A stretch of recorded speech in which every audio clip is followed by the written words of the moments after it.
Seorang pastor berkewarganegaraan Amerika yang kini tinggal di Arab Saudi membagikan ceritanya masuk Islam setelah menerjemahkan Al-Quran. Samuel Shropshire, pastor yang memberikan kesaksiannya tentang Islam.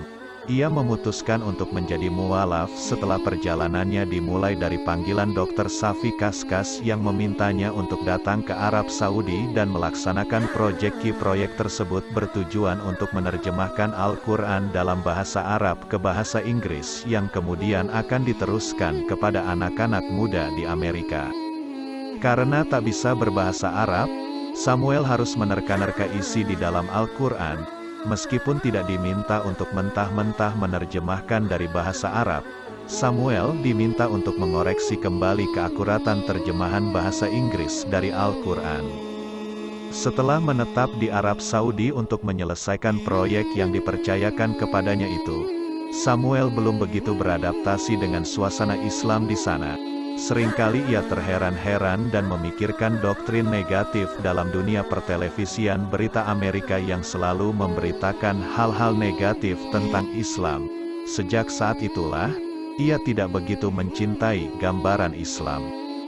Ia datang ke Arab Saudi pada tahun 2011. Samuel tidak mengetahui apa itu Islam dan apa kaitannya dengan Nabi Muhammad. Yang dia dengar tentang Islam hanyalah aksi-aksi teror yang disiarkan di media-media sosial. Hidup dan perspektifnya akan Islam mulai berubah setelah 3 hari berada di Arab Saudi.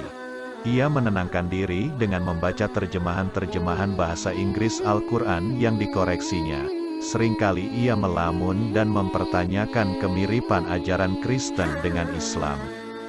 Bagaimana bisa Isa Al-Masih disebutkan di dalam Al-Quran secara berulang? Bahkan hari kelahirannya juga tertulis di dalam kitab suci tersebut.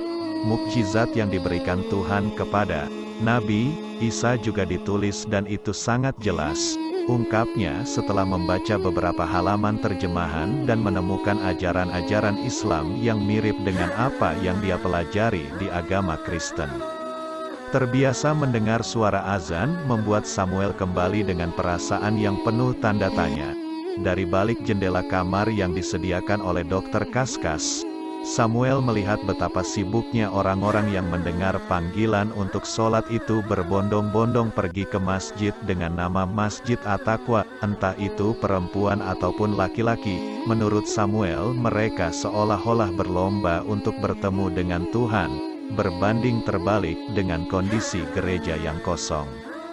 Setelah melihat hal itu, keesokan harinya Samuel memilih untuk pergi ke masjid tersebut. Sebagai orang yang awam dengan ajaran Islam, ia mengetuk pintu masjid sebelum akhirnya memperkenalkan diri kepada seorang muazin yang menyambutnya. Saya memutuskan untuk pergi ke masjid itu. Masjid At-Taqwa. Saya ketuk pintu masjidnya. Saya pikir apakah ini cara mereka memasuki masjid, dengan mengetuk pintu. Lalu seseorang bernama Safik yang mengumandangkan azan menemui saya dan bertanya, ada yang bisa saya bantu? Lalu saya memperkenalkan diri dengan menyebut bahwa saya adalah orang Kristen yang berasal dari Amerika. Safik kemudian mempersilakan saya untuk masuk dengan memeluk saya layaknya saudara. Ujar Samuel menerangkan cara masuknya ke dalam masjid.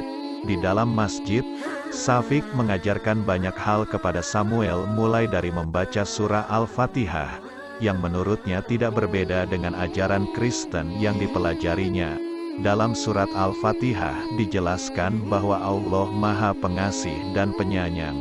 Begitu pula dalam ajaran Kristen. Setelah belajar banyak dengan Safik, 3 hari kemudian Samuel diantarkan oleh seseorang bernama Sadik Malki ke Yayasan Pendidikan Islam di Jeddah untuk mengucap syahadat. Dalam kesaksiannya, Samuel mengaku tersentuh dengan pelajaran-pelajaran serta prinsip hidup dalam Islam. Menurutnya Islam menganggap semua orang sama, meskipun seseorang adalah ulama. Itu merupakan urusan tentang pendidikan. Namun ketika urusan Allah dengan hambanya itu urusan pribadi dan langsung.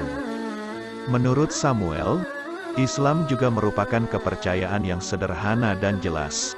Sebelum mantap memutuskan menjadi mualaf, Samuel sempat bertanya bagaimana ia akan menjadi seorang Islam, sampai akhirnya ia menemukan pedoman akan rukun iman dan Islam.